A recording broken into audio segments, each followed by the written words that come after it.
અહીંયા મહેશભાઈ ઉપસ્થિત છે. એમનો છેલ્લા કેટલા 10 વર્ષથી આ સંપ્રદાયનો અનુભવ છે.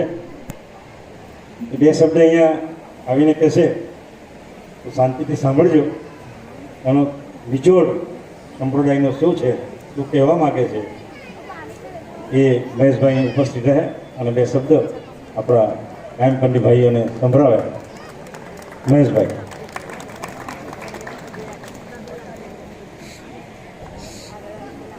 સત કેવલ સાહેબ, વિચલદાસજી મહારાજને મારા પ્રણામ. અહીંયા જે સંત સમુદાય છે એ બધાને મારા પ્રણામ. ઓમકારદાસજી મહારાજ જે ગંગા નદીના કિનારેથી આપણા માટે અહીંયા મુખ્ય અતિથિ થઈને આવ્યા છે એને પ્રણામ. સાકેત આશ્રમના જે આપણા મહારાજ છે, આપણા મંદિર સાથે જોડાયેલા છે ઘણા વર્ષોથી, એને પણ મારા પ્રણામ. અહીંયા જે ઉપસ્થિત છે બધા બહેનો, ભાઈઓ, વડીલો, એને પણ મારા પ્રણામ. છેલ્લા 10 વર્ષથી હું 10-11 વર્ષથી અહીંયા નિરંતર મંદિરની અંદર આવું છું. ગ્રંથોનો પણ નિરંતર અભ્યાસ કરું છું અને મને કંઈક શીખવા જેવું લાગતું હોય તો શીખું છું. પહેલાં દેવજીભાઈ ભગત મને કંઈક શીખવાડતા હતા, ત્યાર પછી એવું લાગતું હોય ત્યારે જીવણભાઈ સાથે ચર્ચા કરીએ છીએ. પછી સાધુ સંતોની અંદર મને ફરવાનો ઘણો શોખ છે, અથવા એની આ સાથે રહેવાની પણ મને ઘણી આરત રહે છે. એટલે હું હિમાલય સુધી બધા સાધુ સંતોની એની આગળ જતો, એના દર્શનો કરતો, એની સાથે રહેતો. યોગ આ તે એ વિદ્યાની અંદર પણ મને થોડું ઘણું એની શીખવાડેલું. ત્યારે મને એવું થતું કે આપણા આ ગ્રંથો એટલા બધા સરસ છે, એટલા બધા ઉત્તમ છે અને સર્વથી શ્રેષ્ઠ આપણો આ માર્ગ છે. જેને કીધું કે બધા કરતા ઉપર આપણા પરમ ગુરુ આવ્યા છે, કેવલ કરતા સર્વશ્રેષ્ઠ સ્થાન છે. એનું જો કંઈક હિન્દીની અંદર થાય તો આખા ભારતમાં જાય. આ ગુજરાત પૂરતું મર્યાદિત રહેતું હતું, પણ આપણા સ્વામીજીની, અવિચલદાસજીની આશીર્વાદથી અને જીવણભાઈના અથાગ પ્રયત્નથી અને સાથે અજીતદાસજી મહારાજ, બીજા બધા લોકો જોડાણા અને એનાથી જે આપણા હિન્દી ગ્રંથોનું પ્રગટીકરણ થયું અને જે પ્રગટ થયા એ મેં હિમાલય સુધી ઠેક પહોંચાડ્યા. પંચમ વેદે હિમાલય સુધી પહોંચાડ્યો. એની અંદર હું ગૂઢ વસ્તુ છે એ મેં કીધું. આ સર્વશ્રેષ્ઠ સિદ્ધાંત કેમ છે, સગુણ અને નિર્ગુણથી પર સકળતા સિદ્ધાંત શ્રેષ્ઠ કેમ છે, એની પણ ત્યાં વાતો કરી. ઘણાનું તો એવું કહેવું હતું કે ગૌલોક શ્રેષ્ઠ છે, તો એને સમજાવતો. સાધુઓ હોય તો ગૌલોકને શ્રેષ્ઠ કહેતા હોય, ત્યારે હું એને કહેતો કે 14 લોક છે, એમાં ભૂર, ભુવ, સ્વ, જનલોક, મહરલોક, તપલોક, સતલોક, પછી તલ, વિતલ, અતલ, સુતલ, તલાતલ, રસાતલ, પાતાળ, આવા 14 લોકની ઉપર પછી બ્રહ્મપુરી છે. બ્રહ્મપુરી ઉપર વૈકુંઠ છે વૈષ્ણુનું, એના ઉપર કૈલાસ છે શંકરનું, એના ઉપર છે એ ગૌલોક છે, એના ઉપર શક્તિધામ છે, એના ઉપર છે નિરંજન ધામ છે, એના ઉપર બ્રહ્મ આવ્યું છે. એમાં 11 ધામ મૂકીને 12મું ધામ કેવલ છે. આ કેવલ 12મું ધામ એ ચેતન ધામ છે. બાકીના બધા જ ધામનો છે એ જે 12 ધામ ઉપરના 11 ધામ સિવાયના નીચેના જે ધામ છે નિરંજનની નીચેના, એનો નાશ થાય છે. અને એનો પ્રલય પણ વર્ણવેલો છે આપણા ગ્રંથોમાં કે કેટલા સમયે એનો પ્રલય થાય છે. આપણે ખબર છે કે 4,32,000 વર્ષનો કલયુગ કહેવાય, દ્વાપર 8,64,000 વર્ષનો થાય, ત્રેતા 12,96,000 વર્ષનો, સતયુગ છે એ 17,28,000 વર્ષનો. આ બધા ભેગા થાય ત્યારે 43,20,000 વર્ષ પૃથ્વી ઉપરથી નાશ થાય જાય, ત્યારે છે એ એક મહાયુગ થાય. એવા મહાયુગ પરમ ગુરુએ ગ્રંથમાં લખ્યું છે કે એક દિવસમાં, બ્રહ્માજીના એક દિવસમાં 288 યુગો વયા જાય, એવા એની પાછી એવી રાત થાય. એટલે એક બ્રહ્માના દિવસની અંદર 1000 રામ, 1000 કૃષ્ણ જન્મે અને મરે. એક દિવસની વાત કરું છું. એના એક મહિનામાં તો 30,000 જન્મે ને મરે રામ કૃષ્ણ. તો એ બધાય પણ અહીંયા જન્મ લે અને મૃત્યુ થાય છે. એવી રીતે બ્રહ્માનું મૃત્યુ થાય છે, એવી રીતે વિષ્ણુનું મૃત્યુ થાય છે, એવી રીતે શંકરનું મૃત્યુ થાય છે, એવી રીતે આદ્ય શક્તિ પણ એના પ્રાણ છોડે છે. એવી રીતે નિરંજન પુરુષ છે, વ્યક્ત નિરંજન પુરુષ છે, એનો સમય પૂરો થતા એનું પણ મૃત્યુ થાય. એવા 1000 નિરંજન પુરુષનો નાશ થાય ત્યારે અવ્યક્ત રજોગુણનો એક દિવસ થાય. એવા અવ્યક્ત રજોગુણ પૂરેપૂરું આયુષ્ય ભોગવી એક પાછળ 1000નો નાશ થાય ત્યારે અવ્યક્ત સતોગુણનો એક દિવસ થાય.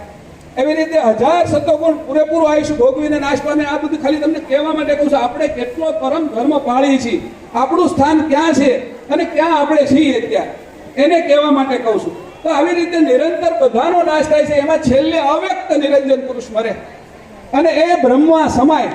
ત્યારે એ બ્રહ્મની અંદર સમાય, બ્રહ્મરૂપ પ્રકાશ કેવલ કર્તાની અંદર સમાય. એ કેવલ કર્તા અજર અમર છે, એનું ક્યારેય નાશ નથી થતો. એના આપણે સંપ્રદાયમાં છીએ. આ અંશ એનો છે, આ અંશ આપણા બધાની અંદર છે. નથી સ્ત્રી કે નથી પુરુષ. આ અંશ કેવલ કર્તાનો સજાતી છે, એટલે આપણે કેવલ કર્તાને પ્રાપ્ત કરી શકીએ.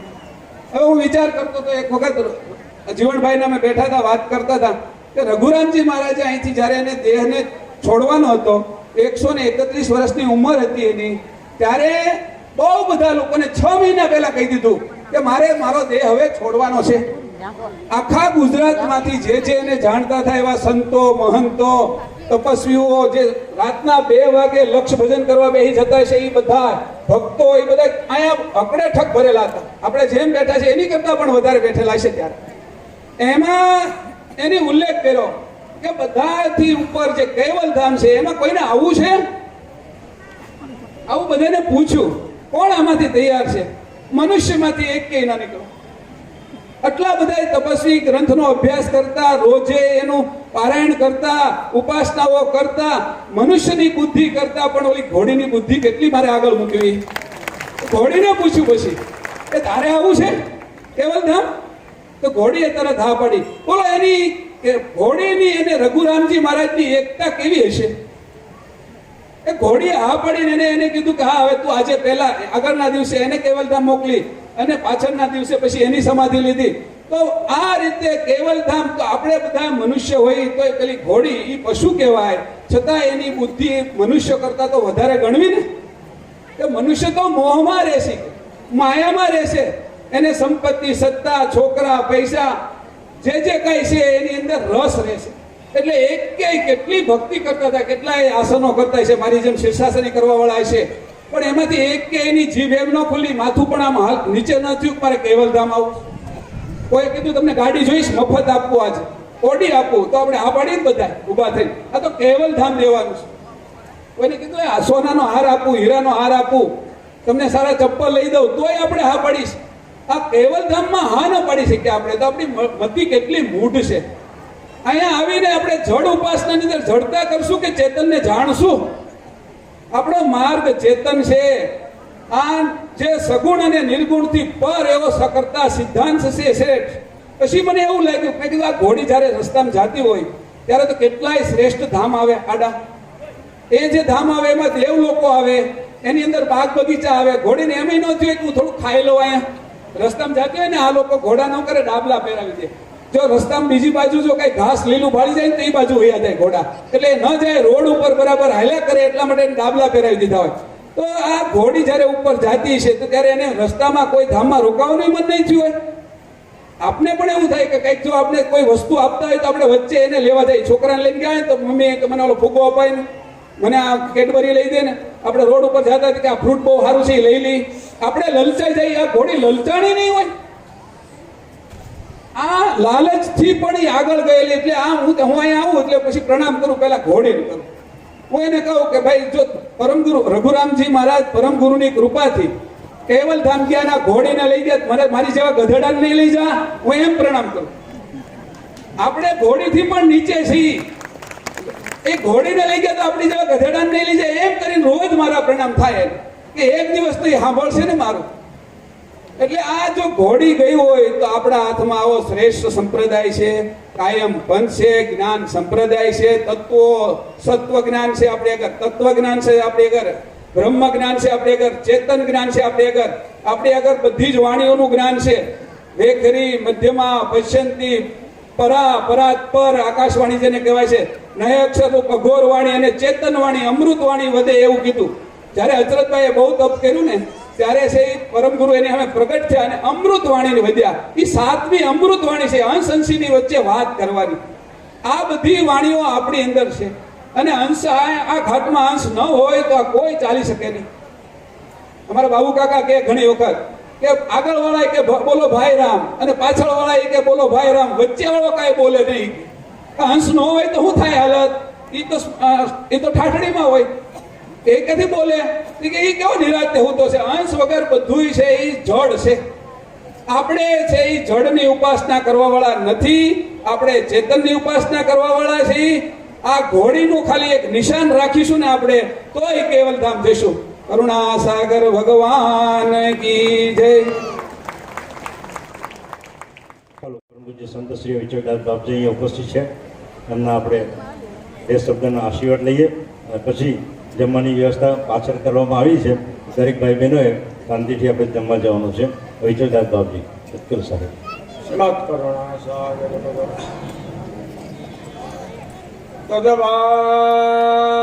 તદભાગ્ય ધેયં મનુષ્યાદિ પ્રાપ્ત એવં ધર્મ વિલાસી સ્થિત પગ્નઃ તદપિતા કુબેરાણા શરણમ ગચ્છામિ સર્વલોકે ભાગ્યાનંદાય. મંચ ઉપર બિરાજમાન પરમ વંદનીય સ્થાવર જંગમ રોગ મહાપુરુષો, ગામના અને બાળગામથી આવેલા આબાલ વૃદ્ધ સજ્જનો,